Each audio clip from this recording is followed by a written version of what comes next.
ready for the season. Get ready for the season. Stretch. What do we got?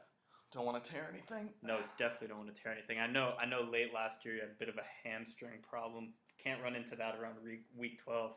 Not this year. Especially during the fantasy playoffs, you need to be in prime physical condition. You never know when a player's going to just show up on the waivers, and you need to test that thumb speed. You need to get there. Yeah. I wonder if, contrary to other sports, the exact inverse of other sports, are you a better fantasy player if you're less healthy because you spend more time on fantasy? I mean, these are. I think. Listen. These are important questions. Post hoc. Perhaps. Yeah, it could be post hoc. You're right. Yeah. In any case, everyone, I hope you're having a great afternoon. I hope you are excited as we are for the NFL and fantasy football seasons to begin. My name is Alec. My name is Alex.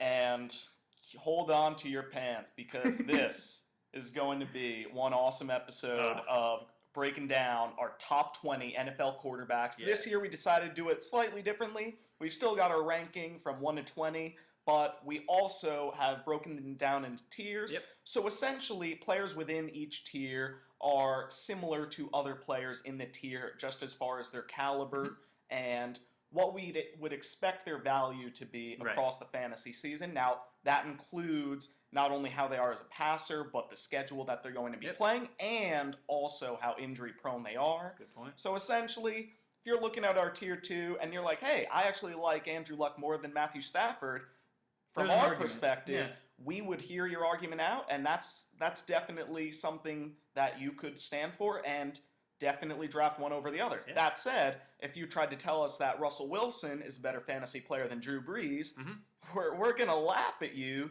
and recommend you watch more of our videos so you don't make mistakes like that again. Clearly haven't been watching enough videos. No. They probably watched the Super Bowl, though, and that's why they'd be so excited. If they were watching, I mean... That could do that. If you only watch the playoffs, you might think Russell Wilson's better than Drew Brees. Yeah, if you only watch the playoffs, you'd have if you only watch the Super Bowl, you would have no idea how good Peyton Manning is, which is kind of crazy, right? That is crazy. He was, that's very interesting. Hope you guys enjoyed the Super Bowl. I didn't. Now that it was 8 months ago. Well, I don't think anyone wants to go back talking to the Super Bowl. But without further ado, looking forward. Looking forward. Hopefully going to see my Rams there. There's about a 0.0003% chance if I had to give my rough estimate, but not zero. Better than the Giants. The Giants may be the only team with a 0% chance of reaching the Super Bowl this year. We'll talk about the Giants later. We've got a Giants quarterback on this list. That's right, we do. And so this list.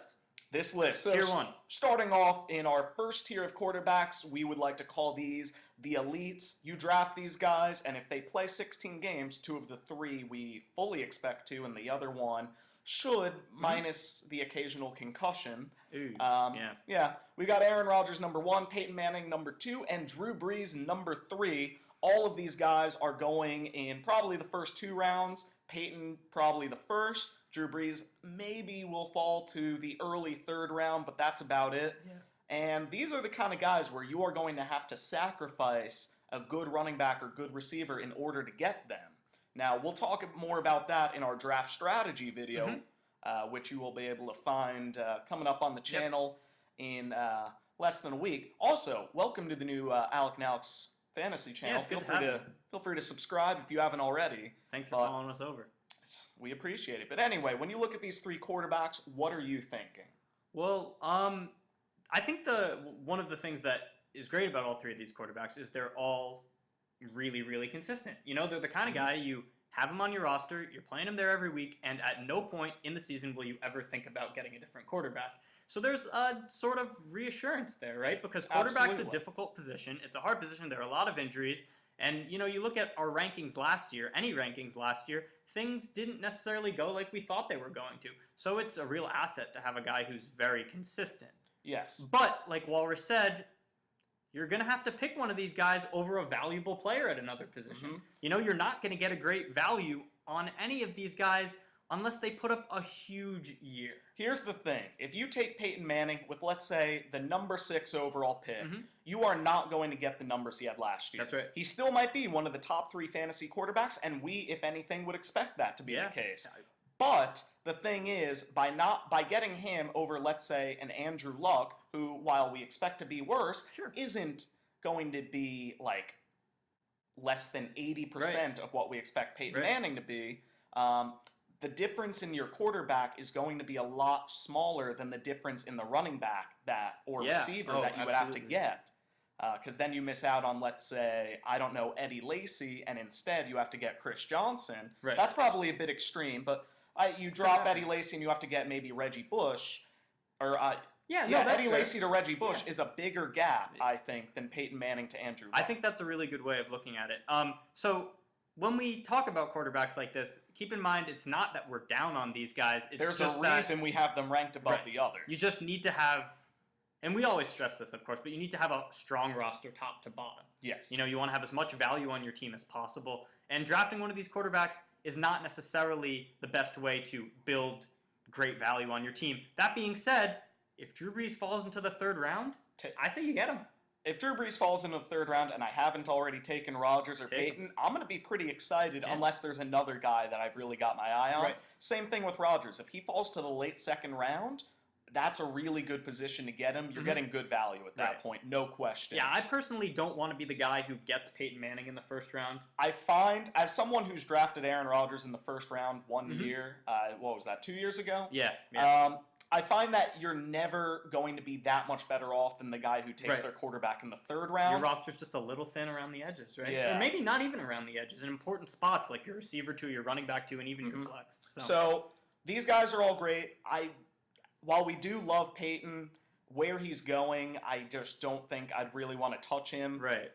Rodgers and Brees, it's a bit more realistic. They fall somewhere where you could actually get some good value without having to sacrifice at other areas.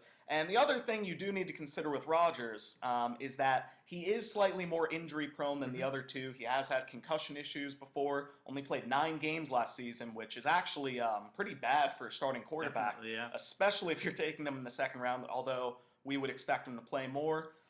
And the thing with Rodgers' numbers last year, they were even a little low for 9 games. It's true. He didn't have Randall Cobb for all of those games, and I'd expect him to have a pretty strong bounce-back year and post maybe even MVP-like numbers. Yeah, well, I mean, he certainly has the skill. Although Randall Cobb a little injury-prone himself. Yeah. But you've at least got Jordy Nelson. That's for sure. I mean, he's got weapons, and I mean, some people have been making a big thing about Peyton maybe falling off because he's lost Eric Decker. Do you see any? Do you see any argument there? Not really. Eric Decker was one of 4 very relevant targets. That's how I look at it too. And I mean, Demarius and Welker and Julius Thomas. He's got 2 of his top 3 red zone targets anyway still left. And I don't see it being an issue. You figure Emmanuel Sanders can give you 75% of Eric Decker, no problem, right? Yeah. So moving on to our tier 2, the difference between these guys and the tier 1 can sometimes be a matter of consistency in some cases. In one case, it can be a matter of injury issues, and in others, it can just be that they don't have the same receiver talent that the guys above them have. So let's just start off with Matthew Stafford. What do you look at when you see him? Well, you look at some of Matthew Stafford's numbers, and he doesn't necessarily look like an elite quarterback. His completion percentage isn't great, but the yardage is always great. Yeah, the thing with he doesn't just look like an elite quarterback from the numbers, but also when he throws a sidearm ball, you're like, I've never seen an elite quarterback do that. He doesn't throw like an elite quarterback. That's true, but obviously he's got Calvin Johnson, and the Lions always throw the ball. They throw the ball so much. They've picked up Golden Tate as a number 2 receiver, which will really help the offense, I think. Hopefully they can get a little more out of Reggie Bush than they did last year. Drafted Eric Ebron, which is going to be a big upgrade to Brandon Pettigrew. Yeah, you're big on Eric Ebron. I mean, we'll talk about him when we get to our tight ends. Everyone's favorite video, the tight end video. If you don't watch the tight end video, that's the one time where you get a free pass. Because tight ends it's not that there isn't much to talk about. It's that they're easy to figure out. Right. It's like there are 3 guys and the rest. But yeah, 4 guys. That's true. 4 guys. But anyway, we like Stafford.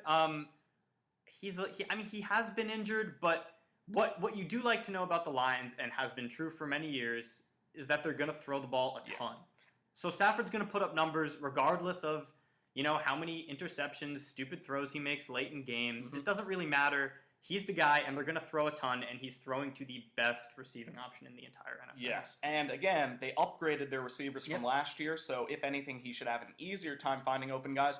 Plus, their secondary is abysmal, so expect Stafford to be engaged in a lot of shootouts. Yes, true. So it should be exciting to grab him. I think Stafford's one of the best values you can get with respect to where they're being drafted. Oh, absolutely. Another guy who's got awesome value with where you're getting him, I think, is Andrew Luck, who adds the dimension of you're going to get some points off rushing plays from him as well. Definitely. Very athletic. And he's indestructible. And he's totally indestructible. Yeah, that's true. Played 16 games. He was actually the most hit quarterback in the NFL the last 2 years. And he played 16 games both times.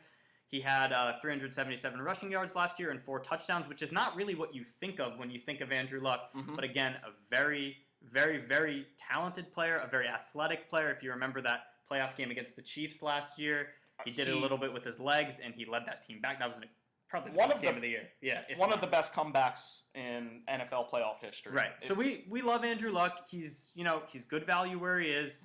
Where do you think you get Andrew Luck? Maybe the 5th round? 4th or 5th, right? Yeah, I think you're pretty happy to get him there, knowing that you're going to have a guy who's almost guaranteed to play 16 games. 4th in fantasy points last year with 292, which is basically as close as you got to the elite options of Brees and Manning, considering that Rodgers was injured. Yeah, exactly. And the thing is that they also picked up Hakeem Nicks, which is actually that's more relevant than either of the guys the Lions picked up for Stafford. Hakeem Nicks could be a very big target. Yep, and Dwayne Allen coming back as a good blocking tight end can do a little bit in the red zone. Exactly, and if anything, because of that, the Colts have spent some of this offseason trying to make sure that Andrew Luck spends more time upright than on his back. Yeah, so this could be a year where Luck maybe breaks into the first tier. I don't know. We'll have to see. Listen, we all know that at some point in his career, Andrew Luck should move on to that tier 1 of quarterbacks. Right. But he has the talent. Yeah, we're not sure if it's going to be this year. But but wherever he goes this year, he's a really solid option. Absolutely. We've got a bunch of young guys coming up as well. Cam Newton, unlike Stafford and Luck, lost pretty much all of his receivers. Which is saying something, considering he didn't have a whole lot to work with last year. That was always one of the issues with him. His top 2 options are going to be Greg Olsen and Kelvin Benjamin, which, while fine, is far inferior to everyone around him on this list. True. So if you're drafting Cam, I think the thing you're hoping for is that he gets it mainly done on his legs. Yeah. You hope that he will get a lot of red zone touches, or not touches, but carries. Yeah. And with Kelvin Benjamin, that is hopefully a better red zone target than any of the guys he had last year. Sure. So we like Cam. Obviously, he's been an outstanding fantasy option the past 2-3 years. 2 of the last 3 years. Yeah. So we really like him, but you got to be worried with that receiver core. Yeah, I mean, Jericho Cotchery, Jason Avant, those are 2 of the guys that they're going to be running out there too, which is definitely problematic. Those are good number 3s, but if those are 2 of your better receivers, that's a problem. And you also just have to keep an eye on Cam's rushing touchdown total. We were looking into that. He had 14 his rookie year. He had 8 and then 6 last year. So obviously the arrow's pointing a little bit downward on Cam. I expect him to kind of plateau, though, around here. I wouldn't expect him to have less than 5. Right, I agree. I think his value is pretty stable with rushing touchdowns. 14 is, he's never going to get back up there again, but I wouldn't see any lower than 5. Yeah, and the last thing I just have to say with Cam is, of the top 8 quarterbacks we have on here, I'd say he is the most likely to be a bust, aside from injuries. Yeah, I totally agree with you. If you want someone who you can guarantee is going to give you good value and at least be a top 12 quarterback, maybe you don't want Cam, because while his ceiling, I'd say his ceiling puts him at the number 4. Yeah, oh, totally. But his floor, he could be that's where we had him last year. Exactly. Yeah, we had him right outside the elite group. So yeah, but Cam's floor is pretty low this year, so that's our one concern. Matt Ryan is a guy who his ceiling and floor are not really dependent as much on his own abilities, but also his surrounding cast. Yeah. And unlike Cam, we know what his surrounding cast can be. It's a matter of if really Julio Jones and Roddy White can be at 100%. Right. And we're not sure they can. Right. I mean, replacing Tony Gonzalez will be something that the Falcons are going to have to think about this year. They don't have really any weapons at the tight end spot, so they are going to need Roddy White to bounce back from that bad high ankle sprain he had last year, and they're going to need Julio Jones to stay healthy. Yeah, we're going to talk more about Julio Jones in the wide receiver video, but the thing is, he's broken the same bone in the same foot really crazy. twice in a relatively short career so far. Mm-hmm. So you got to be worried about that. I think if both of them can stay healthy and be productive, Matt Ryan should be excellent and pretty consistent because he's a good quarterback. Yeah, I mean, he didn't play badly last year considering his targets were Harry Douglas. I mean, Tony. Tony, right. Yeah, so I really like Matt Ryan. And in my draft, my most recent draft, Matt Ryan and Russell Wilson were both around the 8th round. I've seen Matt Ryan go as low as the 10th round. Yeah, I mean, if it's between Matt Ryan or Russell Wilson, you go with Matt Ryan. Matt Ryan. The difference between Matt Ryan and Russell Wilson, and we'll go over this a little more later, but is Matt Ryan is an offense that is going to be passing first. Russell Wilson's in an offense that's going to be running first. That's right. And while, as far as how good they are as football players, you can make the argument Russell Wilson's better. Fantasy players, Matt Ryan is ahead, and that's why they're in different tiers. Yeah, good point. Now, going to the NFC West, we're not talking about Russell Wilson next. We're talking about Colin Kaepernick. Yeah. I'm gonna let you take Kaepernick. I'm a big Kaepernick fan. You love those guns? Yeah, really rode him. Yeah. My goodness, rode him pretty hard last year. And he. Do you think it's fair to say he disappointed last year? Yeah. He disappointed. I think with where he was being drafted, he got less points than you expect. I think he did. He played a full season, so he was the ninth. He was the 9th ranked quarterback in standard scoring ESPN last year. So, I mean, it's not a terrible year, but I think we all expected a little bit more from Colin Kaepernick. Yeah, it's another matter of if Vernon isn't really that hot, his weapons are in question. But I think this year is a little bit different. Yeah. So they added Stevie Johnson from Buffalo, who, while is not the Stevie Johnson from a couple years ago, he's a great number 3 receiver when your other guys are Anquan Bolden and Michael Crabtree. I mean, you could argue he's better than Bolden. They're neck and neck, but yeah, exactly. So Kaepernick seems to have the weapons this year. So last year you could make an excuse for Colin Kaepernick and say, he didn't really have anyone to throw to that much. I mean, if Kaepernick doesn't perform this year, I think we need to start thinking about whether Colin Kaepernick is that legitimate of a fantasy option. Not necessarily, a good quarterbacking option in game, in the NFL, but as a fantasy option. He's great in the playoffs. He has a really strong rapport with Michael Crabtree, so maybe that was the reason he wasn't so good last year. But we'll see with Kaepernick. He's another guy who can give you some points on the ground, 524 rushing yards and 4 touchdowns. So we'll see. I think this is going to be a big year for him, but not to listen to me when it comes to Colin Kaepernick. Yeah, we've got a little bias on the Alex and Alec fantasy show. Whoa, I said it. Alec and Alex. Did you said the Alex? I said Alex and Alec. That's because I've been performing better this video. I think we can agree about that. Ooh, get out of here. So as far as Colin Kaepernick, I do agree that he should have be better than last year. As far as we know, he's not an injury concern. His receivers really should be. The quality of them should be stable. So it's really just a matter of if he can perform at a high level. Yeah, and it's going to come down to him this year. Last year, like last year, you could pass the buck. This year, I don't think so. Yeah, I will say that while I didn't love him in the regular season last year, his postseason performance did leave me quite inspired. He was one of the only players on the Niners offense that was able to perform well against the Seahawks. Yeah, he played well against the Seahawks. And again, he did a lot of running in that game. Which is something you can expect him to do if the passing attack stagnates. Yep. So that's good to see. Another guy who can run the ball, or, well, you expect him to at least, assuming his knees are functional, is Robert Griffin III. So he's another guy where he could have a huge ceiling and a low floor. Yeah. But you figure with the upgraded weaponry that he has available, and seriously upgraded. This really, I mean, I don't know if there's a team that upgraded their receivers quite as much as this team. I totally agree with you. I mean, they added a legit number 1. Yeah. I mean, well, Pierre Garçon already was. I think that's like a Alshon Jeffrey, Brandon Marshall sort of level, like those two guys. Andre Roberts as a very good number 3. So and Jordan Reed is an interesting tight end option. So clearly the weapons are there for Robert Griffin III. We've seen from 2 years ago that when he's at his best, he is awesome to watch and one of the most exciting players in the NFL. But since that knee injury, he's been like 80 to 90%. And he started to recover near the end of last year. But I don't know. Yeah. It's really if these weapons can push him back to the form he was at before, and if he can get his legs going again. Because I think if he has to resort to being more of a pocket passer, there are better guys to draft as pocket passers. And I mean, one of the really interesting things about Robert Griffin that I'd read about him is 2 years ago he was one of the most accurate quarterbacks in the NFL on deep balls, and last year he was one of the least accurate. So I don't know necessarily what that discrepancy is. Maybe it was his injury. Maybe it was, the guys on his team not getting open as well. But if you want a guy to throw deep balls to, Deshaun Jackson's a good option. Absolutely. So I don't know. I mean, I'm pretty high on RG3 this year. I think he could have a very good year. And you just cross your fingers and pray that he stays upright. Yeah, and he gets to play the Cowboys twice, which is pretty cool. I mean, not great. The Eagles' pass defense isn't great. Yeah.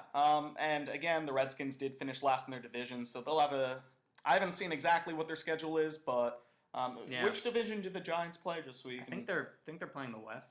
All right, so that's not ideal, but nonetheless, Robert Griffin III, weapons have gone up. We have to see how well he clicks with them, and if he can really get back to that prime, accurate quarterback with the ability to go for huge yards if you push him out of the pocket. So we'll see. And no rushing touchdowns last year. You're sure that's going to turn around this year. Yeah. It's got it. But it is slightly worrisome. Yeah. And unlike Cam Newton, Robert Griffin III does have a solid young running back to get those goal line carries. So that is a difference in the running game as far as those two are concerned. But nonetheless, with that, we move on to our tier 3. These are the guys who, if you start them in your league, you're fine. These are guys who can start on a fantasy football team.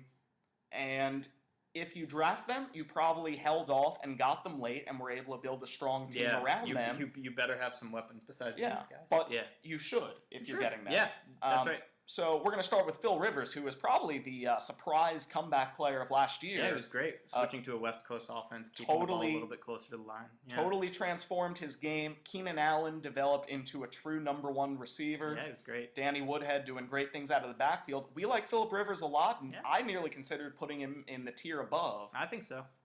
He's kind of on the fringe. What are your thoughts on Phillip Rivers? I don't think Phillip Rivers will be as good as he was last year, where he finished top 6 fantasy points for quarterbacks. But that doesn't mean he won't be good.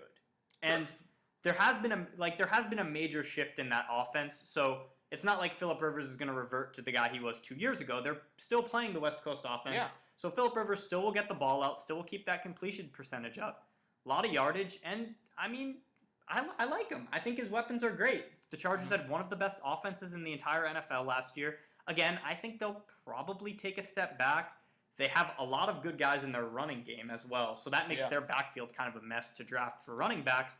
But that doesn't change the fact that Phillip Rivers is a very consistent quarterback, and where you're going to get him, he's going to be a great guy to have. Absolutely. If you're getting him in the 9th round, 10th round, that's probably where you'll be able to get him, right? If not slightly lower. Yeah, so I think Phillip Rivers is a great option, and he's consistent.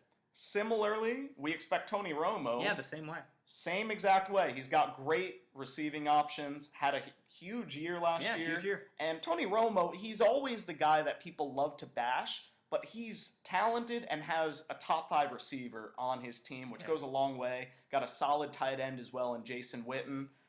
So go ahead. As a Giants fan, what do you see in Tony Romo? Tony Romo's great. I mean, he's a scary player, and as a Giants fan who had to deal with some of Eli Manning's ups and downs, you don't understand why Cowboys fans boo Tony Romo as much as they do. He's a great player, and in terms of talent, he's probably one of the 7 better quarterbacks in the NFL. Top 8, So I like him a lot, and I think he's consistently underrated in fantasy. He pretty much gives you the same season every year. Yeah. And that's a really good season. It's about a top 10 season every year. Last year he was the 10th ranked quarterback, giving you 16.3 points a game. You'll take that from your quarterback, won't you? Mm-hmm. Yeah. I don't think he has quite the same upside as the guys above him. Absolutely.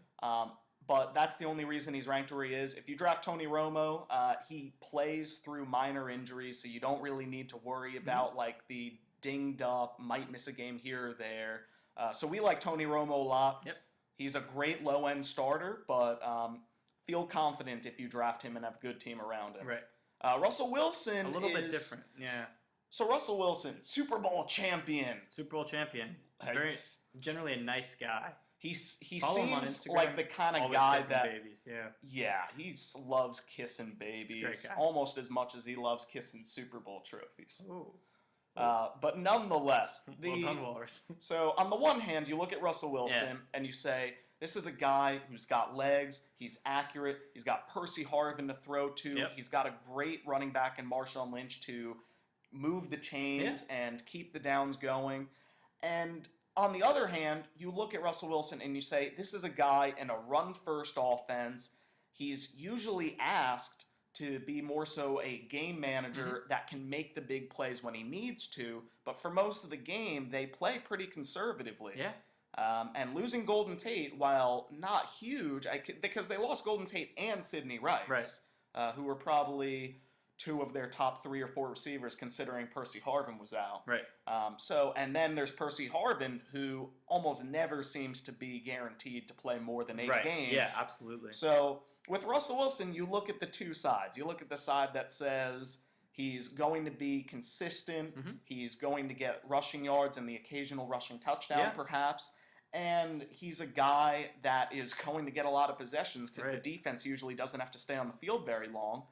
On the other hand, you look at a guy who has suspect weapons and a team that's not committed to letting him throw the ball a ton. Yeah, and look, I think Russell Wilson is a sexy option for sure. I mean, I mean, you love the way, you love that he's young, you love that he can run, and he's got some good receivers on his team. But if you look at the numbers from last year, he threw for more than 1,000 yards less than Phillip Rivers. Yep. And that matters, you know? And he didn't get the rushing touchdowns to outweigh that. He only had 1 last year, yeah. So, I don't know. I mean, Russell Wilson is he's a number 1 quarterback, but I don't really see him finishing any higher than 8 this year, right? If even. He's got I think that's his absolute apex. You really don't see him go out for absolute bombs of games anyway. I think he's had maybe 2 300-yard games in his entire career. Yeah, so not just as far as his season, his peak is pretty low, but game by game, if you need him to carry your team, you're going to be in trouble. Yeah, so watch out for him. Now, the next guy on the list. This is a weird one. Very interesting. Yeah, Nick Foles. So, great numbers. Nick Foles, according to the numbers, was the best quarterback in NFL Nick history. Foles, great numbers. 27 touchdowns, 2 interceptions. I got a question for you, Walrus. Go ahead. Does Nick Foles throw 2 interceptions this year?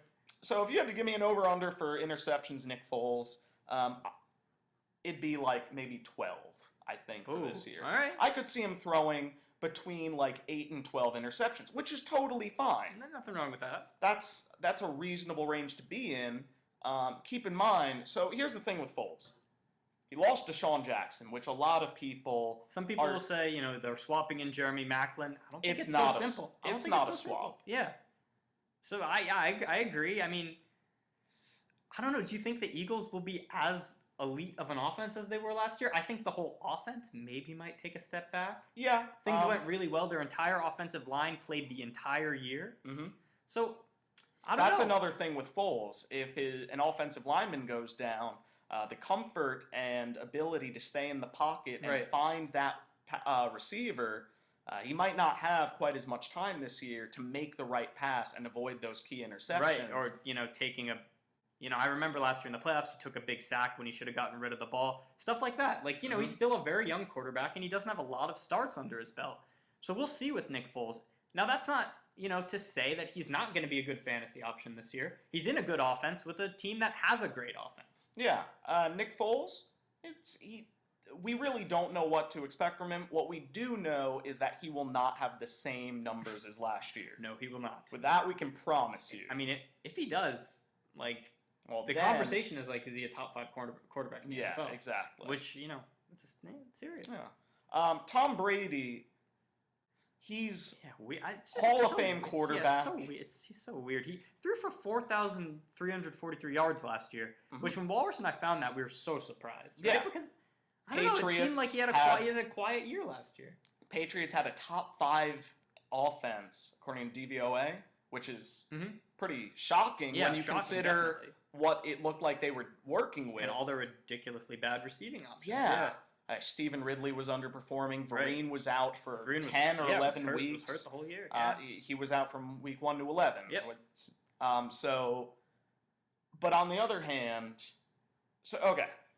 with Tom Brady. Let me get my thoughts together. Get your thoughts together. I'm just get real zen I know here. Tom Brady strikes fear into the heart of any Jets fan. Yeah, I mean the thing with Tom Brady is he doesn't have the same worries as far as receiver. Mm-hmm. Even if Gronk isn't 100% healthy, you figure that a healthy Amendola, healthy Edelman, plus Vereen. A healthy Vereen, yeah. That's makes the a big big one, I difference. think. Yeah, because I Vereen think so. gives him a safety valve that can also make just one move and go for an extra 20 plus yards. Vereen was getting, I think, 9 targets a game once he actually came back. That makes a big difference. Yeah, so, and again, as of now, I mean, I never really know for sure. Like Gronk, we're pretty sure he's healthy. Yeah, I'm equally as confident that he's intoxicated. Like, with Gronk, you know at any given time, he is either under the influence of a drug, having sex, or, like, he's a rock star. Yeah, I mean, it's incredible. We'll talk about Gronk. Yeah, we'll see. I don't know. I mean, I think Tom Brady has, and this is probably the weirdest thing ever, but a little bit of sleeper potential this year. That's so strange to say. It's the first time since like 2004 where you can say that. I think he kind of does. I mean, I went in my draft. I was like, trying to find out which rookie wide receiver I should grab in like the 12th round. I was like, oh, Tom Brady's Tom Brady's right there. So that's very strange. So I don't know. I mean, he's got the stigma from last year almost of kind of being in an offense with no weapons. Right. Even when Gronk is healthy, you kind of look at it like, oh, well, he's got Gronk in the red zone, but they have a hard time. Dedicated to the run, and they have a hard time moving down the field. When in reality, you look at the numbers, and that wasn't quite the case. The touchdowns were a bit lower than you hoped them to be. But again, he's going to have his best red zone target back for more games than he had last year, so that should certainly help. We like Brady, and of all the guys in our tier 3, I think he's got some of the best value. Yeah, Other than maybe Rivers. I totally agree with you. I think so. So we love Brady. Jay Cutler. I don't know what we think about Jay Cutler. So Jay Cutler is more so a matter of he's got 2 of the top 10 receivers in the NFL, and he's an average quarterback. Like, he's probably around the 15th best quarterback, whereas Brady's like clearly top 10. Right. But again, the thing with Cutler the discrepancy in people. Wow, he's got Brandon Marshall, Alshon Jeffrey, and his third target is Martellus Bennett. Who's great. Forte is awesome out of the backfield. So with Jay Cutler, you just hope that he can play 16 games, and if he does, how can he not get 25 to 35 touchdowns? Right. I mean, he was outplayed by Josh McCown when Josh McCown came in when Cutler was injured, and then when Cutler came back, it was almost like people were calling for Josh McCown to start over Cutler. But I don't know. I'm not particularly worried about Jay Cutler this year. People had some concerns about him working with Alshon Jeffrey. I think Alshon Jeffrey is so good that Jay Cutler will figure out how to throw to Alshon. Like, it's not that big of a deal. I'm sure I could figure out how to throw a ball in Alshon Jeffrey's I'll give you direction. a hint. You just throw it high. And that seems about right. Probably be fine. Yeah, so Jay Cutler, again, I mean, all of these quarterbacks in this tier are still guys I'm kind of interested in potentially starting. They're all good players, and they all could have a little bit of upside. Jay Cutler, his upside is that Brandon Marshall or Alshon Jeffrey or both of them have like the top 3. Yeah, top 5, top 7. They each could be a top 3 receiver. Really? You they think so? They couldn't both be simultaneously a top 3, but either one of them could end up. Do you think both of them could be in the top 7? Yes. I think we might have them both ranked in the top 7. If Alshon's not number 7, he's number 8. So then tier 4. So now we move on to tier 4, and this also kind of includes our honorable mentions, who we'll get to. And these are your high-end bench guys, your injury fill-ins.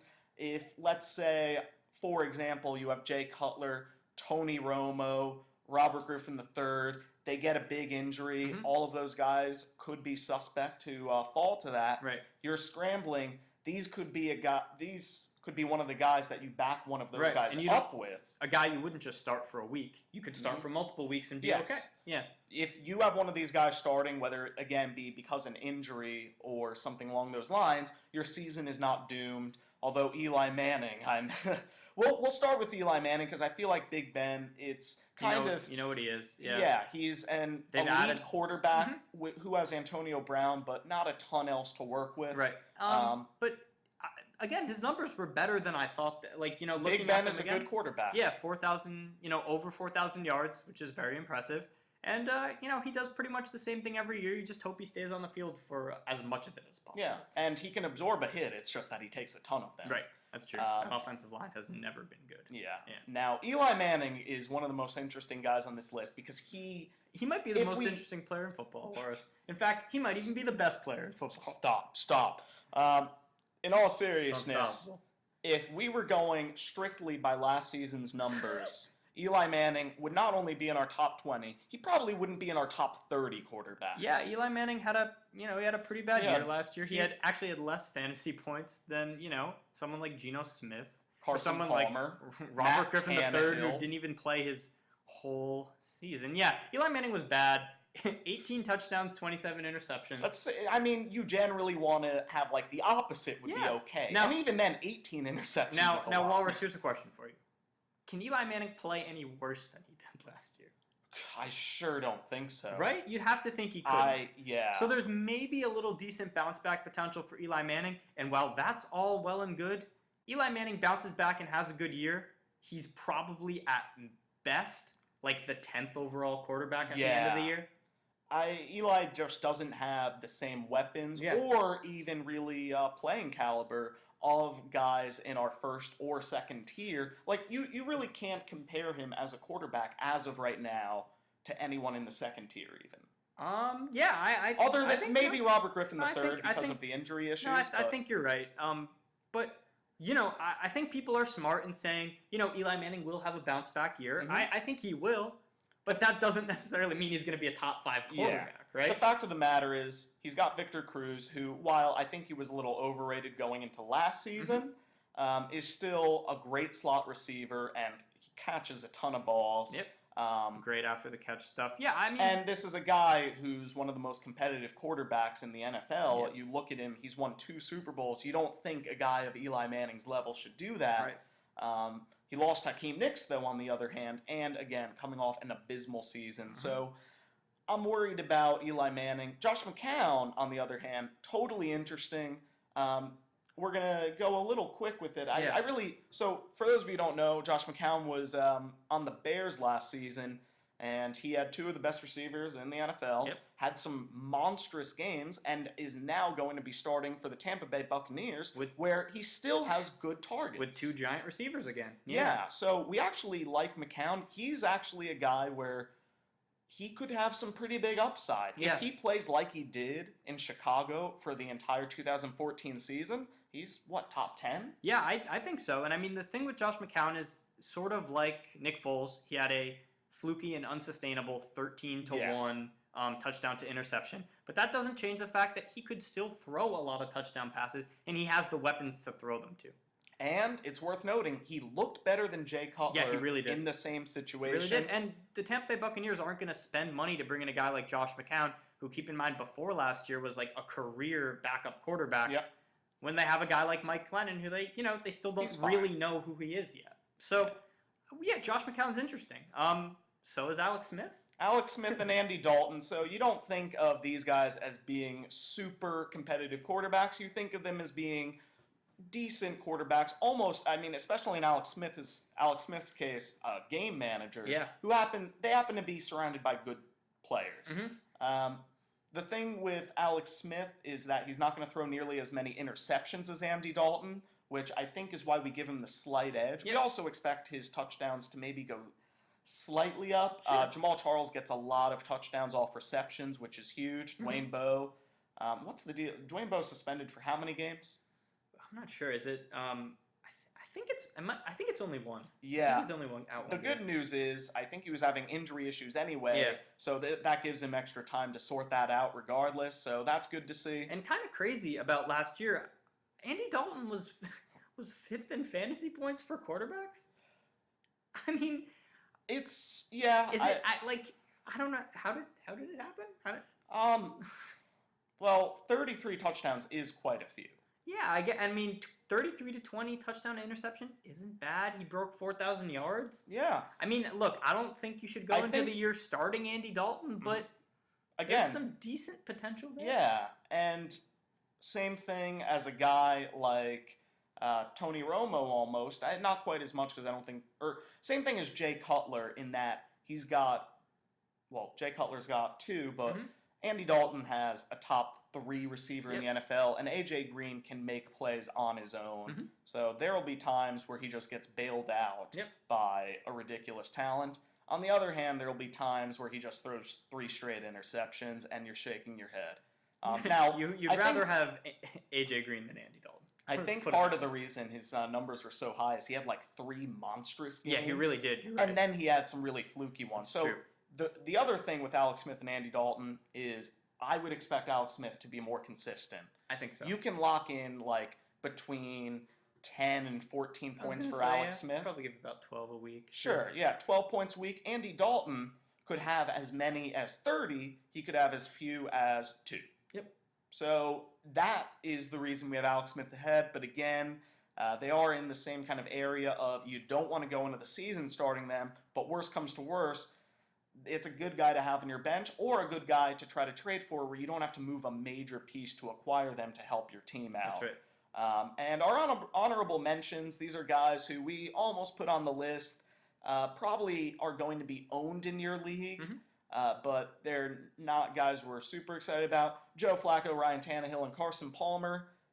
Any thoughts on any of them? I think out of the 3, I probably like Palmer the most just because his offensive line has gotten a little bit better in the offseason, and he does have the best weapons out of the 3, I would say. Absolutely. Malcolm Floyd is becoming a legit star in the NFL and a fantasy star. Andre Ellington, another good receiving back. Pop like champagne. Andre Ellington. Oh, nice one. Yeah, Champagne. So, those guys, are good backup quarterback, nothing more than that. Yeah, absolutely. And I think that's really all we have to say on quarterback, so leave your comments and questions in the comment section below. You can hit me up on Twitter @MercilessWalrus and subscribe for more fantasy videos. And I don't know what we're doing next. It'll probably either be running backs or receivers, but you can look forward to that in your subscription boxes. And on that note, my name is Alec. My name is Alex. You have a good one, folks. See you guys. Wink.